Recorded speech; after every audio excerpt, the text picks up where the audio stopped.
사도신경. 나는 전능하신 아버지 하나님 천지 창조주를 믿습니다. 나는 그의 유일하신 아들 우리 주 예수 그리스도를 믿습니다. 그는 성령으로 잉태되어 동정녀 마리아에게서 나시고 본디오 빌라도에게 고난을 받아 십자가에 못 박혀 죽으시고 장사한 지 사흘 만에 죽은 자 가운데서 다시 살아나셨으며 하늘에 오르시어 전능하신 아버지 하나님 우편에 앉아 계시다가 거기로부터 살아있는 자와 죽은 자를 심판하러 오십니다. 나는 성령을 믿으며 거룩한 공교회와 성도의 교제와 죄를 용서받는 것과 몸의 부활과 영생을 믿습니다. 아멘. 이와 같은 때엔 난 노래하네 사랑을 노래하네 주님께 이와 같은 때엔 손 높이 드네 손 높이 드네 주님께 주님 사랑해요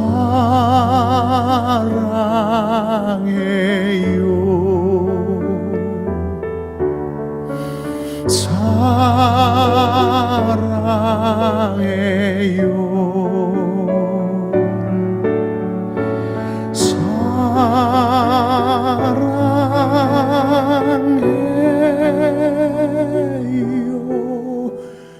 주님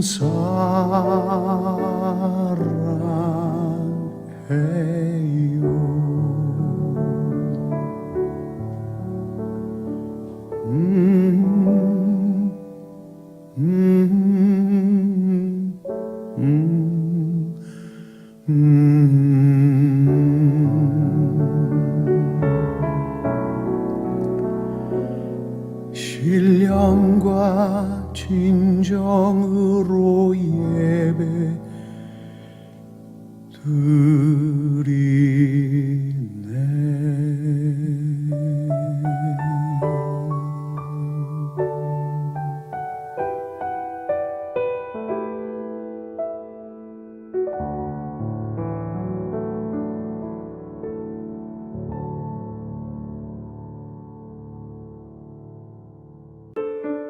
여호와께서 나단을 다윗에게 보내시니 그가 다윗에게 가서 그에게 이르되 한 성읍에 두 사람이 있는데 한 사람은 부하고 한 사람은 가난하니 그 부한 사람은 양과 소가 심히 많으나 가난한 사람은 아무것도 없고 자기가 사서 기르는 작은 암양 새끼 한 마리뿐이라.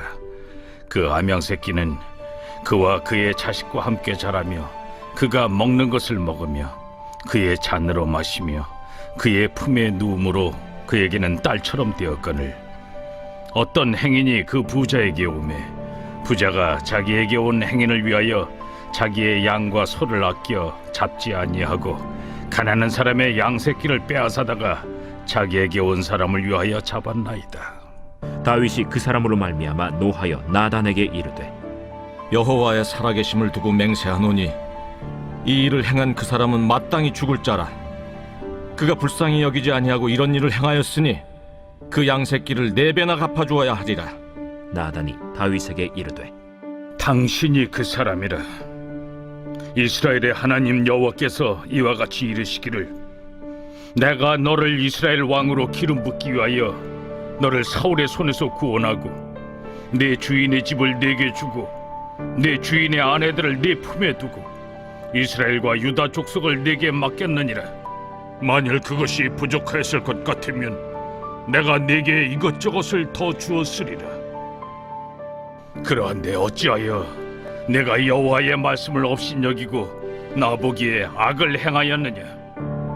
내가 칼로 햇사람 우리아를 치되 암몬 자손의 칼로 죽이고 그의 아내를 빼앗아 내 아내로 삼았도다. 이제 내가 나를 업신여기고 햇사람 우리아의 아내를 빼앗아 내 아내로 삼았은즉 칼이 내 집에서 영원토록 떠나지 아니하리라 하셨고 여호와께서 또 이와 같이 이르시기를 보라, 내가 너와 네 집에 재앙을 일으키고 내가 내 눈앞에서 네 아내를 빼앗아 네 이웃들에게 주리니 그 사람들이 네 아내들과 더불어 백주에 동침하리라. 너는 엄밀히 행하였으나 나는 온 이스라엘 앞에서 백주의 이 일을 행하리라 하셨나이다. 내가 여호와께 죄를 범하였노라. 여호와께서도 당신의 죄를 사하셨나니 당신이 죽지 아니하려니와 이 일로 말미암아 여호와의 원수가 크게 비방할 거리를 얻게 하였으니 당신이 낳은 아이가 반드시 죽으리이다.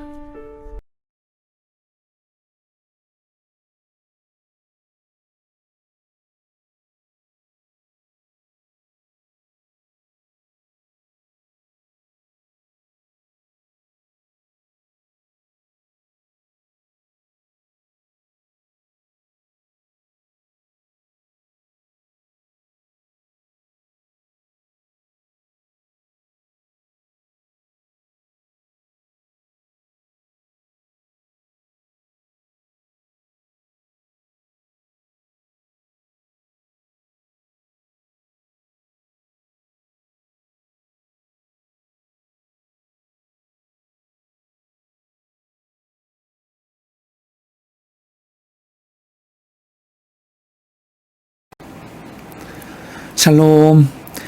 우리는 어떤 사람이 위대한 인간일까요? 성경에서 위대한 사람, 완전한 사람이란 회개해야 할 때 회개할 줄 아는 사람입니다. 오늘 말씀에 다윗은 비록 밧세바와 지은 자신의 죄를 은폐하고 숨기고자 했지만 여호와 하나님께까지 숨길 수는 없었습니다. 모든 것을 아시며 그 마음의 동기까지도 살피시는 하나님께서는 나단 선지자를 보내 다윗의 죄를 추궁하십니다.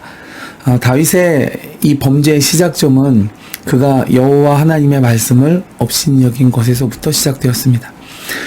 그는 하나님께서 이 살인과 간음에 대해 율법을 주신 것을 누구보다 잘 알고 있었죠. 왜냐하면 주야로 하나님의 율법을 묵상한다 그랬으니까요. 그러나 한순간 유혹으로 그 계명을 거부하고 지키지 않았을 뿐만 아니라 자신의 죄를 덮기 위해 더 큰 죄를 계속 일삼게 되었습니다. 나단 선지자를 통해서 하나님께서는 이 다윗의 죄에 대한 심판을 오늘 본문에서 선언하고 있습니다. 다윗의 평생에 하나님의 심판의 칼이 떠나지 않을 것이고 다윗의 집에 재앙이 일어나며 백주대낮의 아내들을 빼앗기게 될 것이다 라고 선언하셨습니다. 그러나 이때 다윗은 그 자리에서 즉시 회개했습니다. 하나님께서는 이 진정한 참회의 마음을 보이는 다윗을 또한 용서해 주셨습니다. 본문에는 이 과정이 매우 간소하게 소개되어 있지만 다윗이 고백한 내가 여호와께 범죄하였노라, 히브리어 2단어로 된 이 문장은 짧으면서도 강력한 회개를 보여줍니다. 시편 51편을 보면 다윗의 진심 어린 회개와 또 강력한 돌이킴을 잘 표현해주고 있습니다. 통회하고 자복하는 마음이 진실되고 또 그 즉시 돌이켰으며 하나님의 영성을 회복하여 하나님이 제사보다 순종을 기뻐하시고 또 상한 마음과 통회하는 심령에 은혜를 베푸시는 분임을 그가 호소하고 있습니다. 하나님께서는 그런 다윗을 용서해 주심으로 이제 다윗은 죽지는 않게 되었습니다. 그러나 오늘 말씀을 보면 그 죄책은 사함을 받지만 죄의 징계는 여전히 남아 있습니다. 여러분, 우리가 죄를 회개하는 것에 대해 큰 착각을 하고 있는 것이 바로 이 부분입니다. 우리가 회개하고 죄를 용서받는 것은 다윗처럼 죄책은 거두어지지만 죄의 결과는 남는 것입니다. 만약 다윗의 이러한 악행에도 불구하고 아무런 제재와 징계가 없다면 하나님의 의는 땅에 떨어지고 영광은 가려질 것입니다. 다윗도 이 사실을 잘 알고 있었습니다. 그래서 여호와여, 나를 벌하시고 나를 징계하시되 여호와로부터 떨어지고 여호와로부터 멀리하지는 말아 주시옵소서, 이렇게 그가 고백합니다. 다윗은 이 나단 선지자가 부자와 가난한 사람으로 예를 들어서 이 다윗의 범죄를 끄집어낼 때 노를 바라면서 율법에 의거하여 이러한 일을 한 사람 4배로 갚아야 할 것이라 선언했습니다. 그러나 그 자신의 선언처럼 다윗은 우리야 한 사람을 죽인 그 대로 자신의 아들 4명의 죽음으로 그 죄의 결과를 갚고야 말았습니다. 이후에 밧세바와 사이에서 태어난 아들과 또 암논과 압살롬과 아도니어가 하나님의 징계와 왕위 다툼으로 모두 죽고 말았던 것이죠. 이와 같이 하나님은 무섭고도 정확하게 다윗의 죄에 대하여 율법대로 갚으셨습니다. 그 죄의 책임은 면하지만 죄에 대한 징계는 여러분 우리 삶에 일어나는 것입니다. 또한 다윗의 노후에 그의 집에는 권력 다툼으로 칼과 대립이 끊이지 않았습니다. 한순간의 죄로 인해 눈과 양심이 가려진 결과는 이처럼 하나님의 그 죄의 징계가 그대로 그의 인생에 전부 다 임하였던 것입니다.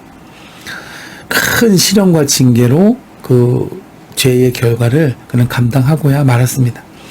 이처럼 우리가 범죄하였을 때 하나님께 회개하면 죄의 책임으로부터는 사함을 받을 수 있지만 죄의 결과로부터는 자유롭지 못합니다. 이 점이 죄의 가장 끔찍한 면인 것이죠.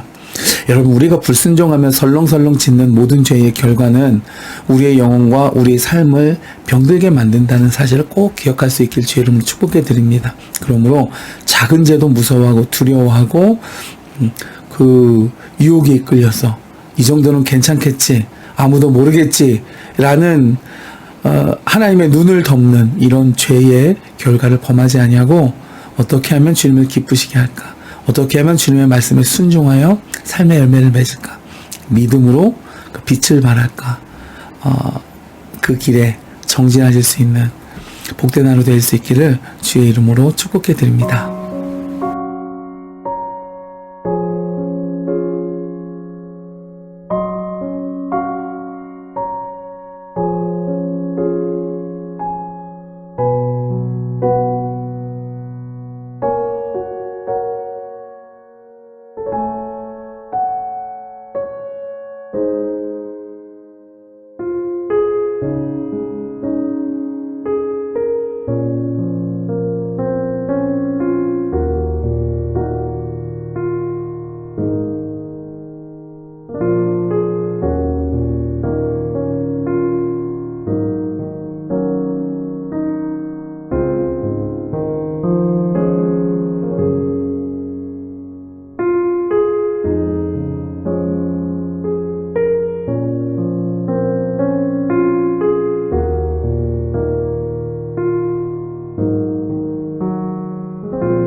내